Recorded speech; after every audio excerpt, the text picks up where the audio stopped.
Tanya, baie dankie. Ek is werklik geseënd om vir julle hier te hê om te help met die potgoeie en die inligting wat ons oordra. Ek skryf baie graag oor die karakters en die mense wat inkom in die fabriek in. Maar ek skryf ook oor wanneer ek skrik. En vele kere is ek bang dat die mense wat hier inkom dit nie gaan maak nie. En daar's 'n ding wat vir my baie herinner van mense, veral wanneer hulle siek geword het of geite en inflammasies en goed ontwikkel, dan wil hulle gesond word en uiteindelik vind hulle uit dat gesondheid al is waaroor hulle bekommerd is, nie die plase nie die geld, nie die karre nie, om tog net slag beter te voel. En iemand het dit vir my hier kom definieer eintlik met sy optrede, want hulle was 'n maand of wat terug hierso. En toe het ek al geskrik vir die limf in die bene en ek het al geskrik vir die vetsug wat daarbey betrokke was. Die ontsettende hoeveelheid inflammasie wat hierdie lyf moes dra. En die antwoord was, ons gaan net eers 'n bietjie vakansie hou en dan as ons terugkom, dan gaan ons dit en dat doen. En ek het gesê, daar's nie eintlik tyd nie. Ek weet nie of jy oor 'n maand terug gaan kom nie. Maar so gebeur dit toe nou onlangs dat hier stap hierdie persoon in by die fabriek en ek skrik vir my morsdood. En hierdie is die vraag. Mense wil so graag gesond wees om gesond te leef.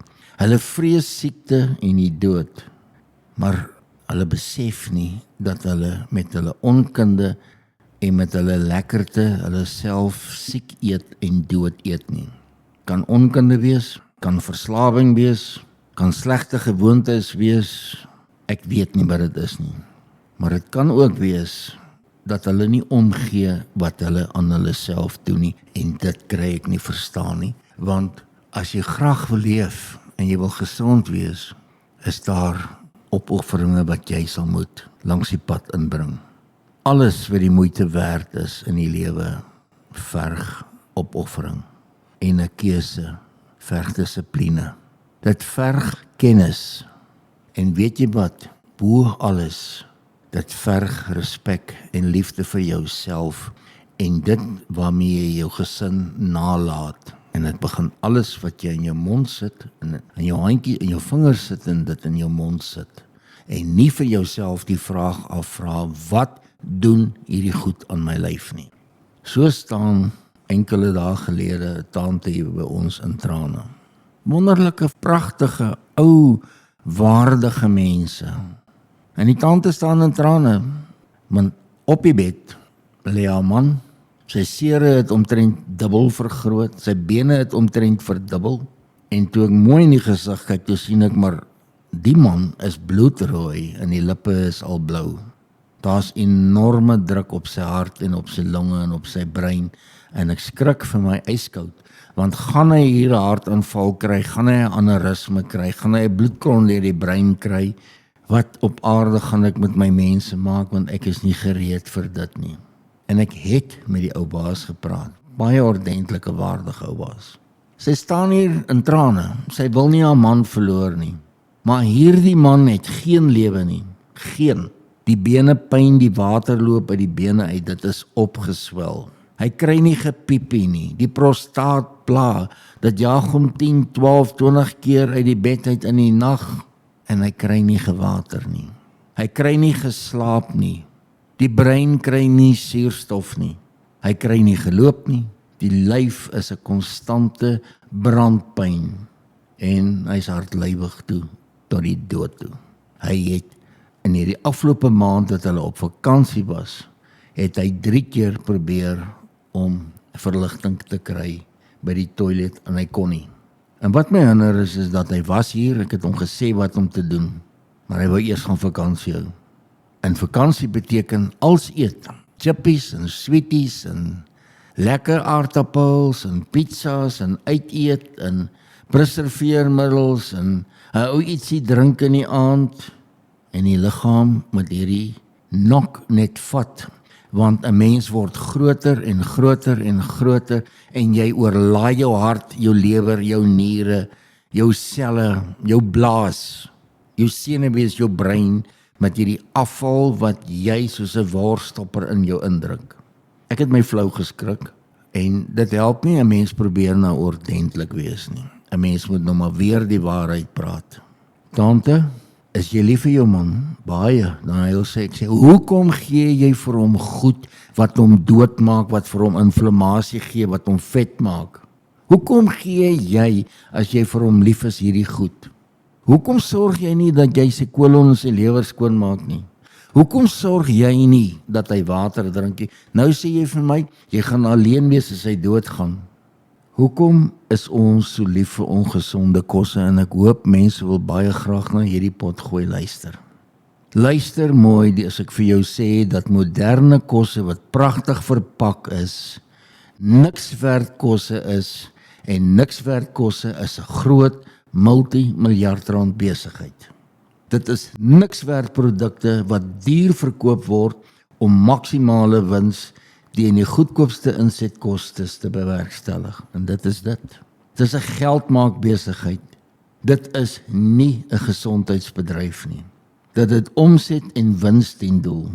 Om dit te bereik, moet die verbruiker gemotiveer word en afhanklik gemaak word om hierdie produkte te gebruik bokant ander produkte. En, alhoewel dit nou vandag vir vele van julle klink soos 'n moderne, hypermoderne James Bond film met asemrowende fiksie en ons net kategoriseer of etiketeer as onnodige alarmiste, bly die feite van moderne voedsel die feite. Want waarom sou 'n mens 'n absolute nuttelose produk ten duurste koop wat as voedsel voorgehou word? Dit terwyl dit absoluut tot die minimum voedingswaarde het. Hoekom sou 'n mens 'n liste hê en afhanklik wees van absolute onsinnige produkte? Hoekom sal jy dit vir jou kinders gee? Sinnelose produkte ten duurste met bitter min voedingswaarde. Sulke produkte, om dit te verkoop, moet 'n behoefte ontwikkel en 'n afhanklikheid by die verbruiker, sodat dit winsgewend verkoop kan word. Ons noem dit kaloriedigte voedsel. Want dit is belangrik dat die luisteraars moet hoor wat doen hierdie goed binne in jou liggaam, jou bloedvatstelsel en in jou brein. Hierdie soort van produk word ontwikkel om die verbruiker se breinfunksies te beïnvloed met die manipulering van sensoriese organe wat in die verbruiker se liggaam opgesluit is.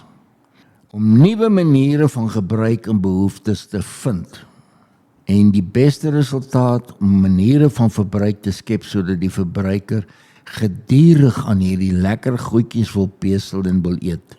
En sulke gedrag uiteindelik beïnvloed die brein se selfregulerende prosesse en verander dit stadig na die mens se normaliteit en sy eetgewoontes.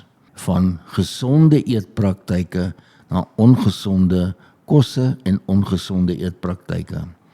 Wanneer eetgewoontes na ongesonde maniere van eet verander, ontstaan daar verskeie metaboliese probleme. Vetsug, insulienweerstandigheid, hartvaskiektes, hartlywigheid, wanbalanse van die liggaam se pH, diabetes en vele darmverwante inflammatoriese toestande, as ook vele bloedverwante probleme wat na die brein toe gaan. Studies beweer dat hierdie produkte volwassenes se breinfunksies kan beïnvloed om anders te dink oor kos, omdat dit lekker is. Dit is die rasionele denke wat beïnvloed word om ander feite as die waarheid te wil aanvaar, sodat dit die goedvoelelement en die geriefsones in die mens kan pas. Dit kan veroorsaak dat eetgewoontes impulsief begin raak, nie ernstig opgeneem word nie, en as jy wil van die produkte wil eet, wil jy dit nou eet. Mense moet besef dat moderne kitskosse het nie voeding en gesondheid in gedagte wanneer dit aan die verbruiker verkoop word nie. Dat dit ter gedagte om wins te maak en onsin te verkoop ten duurste, omdat dit 'n besigheid is. En om dit te doen, met die menslike brein se sensoriese elemente wat reuk, smaak, voel en persepsie is, beïnvloed word om die produk te wil koop en te wil gebruik. En die slegte deel hiervan is, oningeligte mense gee hierdie twak ook vir hulle troeteldiere, selfs vir kouvoëls, en het geen idee watter gif hulle in daai arme diere se en hulle kinders se liggame stort nie. Die behoeftes na hierdie produk word kunsmatig geskep. Dit word ontwikkel en dit word ontwerp om te reageer met die goedvoel neurotransmitters van die brein en ander sensoriese elemente van die liggaam. Die doelwit, soos genoem, is eenvoudig: om hierdie menslike elemente te ontwikkel en te ontwerp en te manipuleer in afhanklikheid na hierdie produk.